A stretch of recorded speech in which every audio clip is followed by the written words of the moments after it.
السلام عليكم عزيزي المشاهد. إن كنت من صناع محتوى على يوتيوب وتفكر في شراء معدات صوت احترافية لتسجيل صوت أو تعليق احترافي، فلن تحتاج إلى تلك المعدات الباهظة الثمن. فقط تابع الفيديو.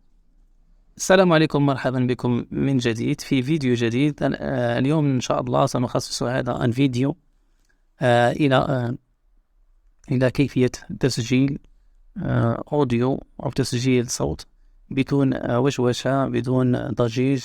نقوم بعزل الصوت عن الضجيج المحيط بنا والأصوات الخارجية التي تلوث ذلك الصوت.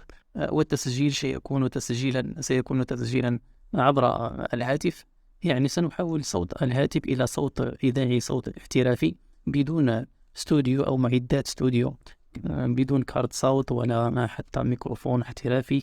نعم، سنقوم بهذه العملية انطلاقا من البرنامج المعروف المسمى بأدوبي إنهانس.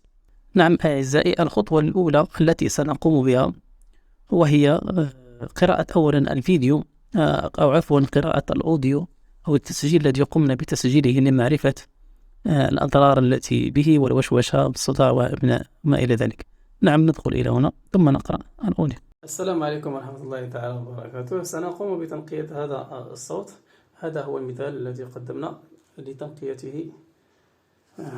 نعم كما سمعتوا فإن الأوديو به شوشرة وبه ضوضاء وبه. نعم، سنذهب مباشرة إلى جوجل، هكذا إلى متصفح كروم، ثم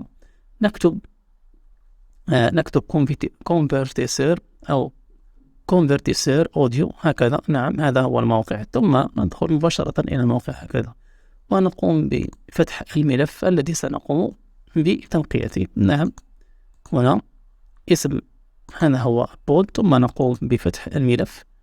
هنا تم فتح الملف، ثم نقوم بالتحويل هكذا مباشرة. تم التحويل، ثم نقوم بالتحميل. نعم، في أقل من 5 ثواني، ثم نذهب مباشرة إلى الموقع العملاق. نعم، أدوبي إنهانس، هكذا فقط للبحث عنه. نعم، للبحث عنه نكتب أدوب فويس إنهانس، هكذا إنهانسر، هكذا أدوب كريات كولد ميك. لا ندخل هنا. نعم، سندخل هنا إنهانس فويس كوردين فور فري هنا. نعم، ثم نقوم بتحميل الملف الذي قمنا بتحويله إلى الواف. نعم، لأن هذه الصيغة لا تدعم AAC. نعم، سنذهب من وقت الشارج. نعم، ها هو أونلاين كونفرت، ها هو قادم من أونلاين أوديو كونفرت. ثم نقوم بفتح الملف هكذا، ثم ننتظر التحويل. الآن ننتظر تنقية الصوت. سنقرأ الصوت. السلام عليكم ورحمة الله تعالى وبركاته. سنقوم بتنقية هذا الصوت.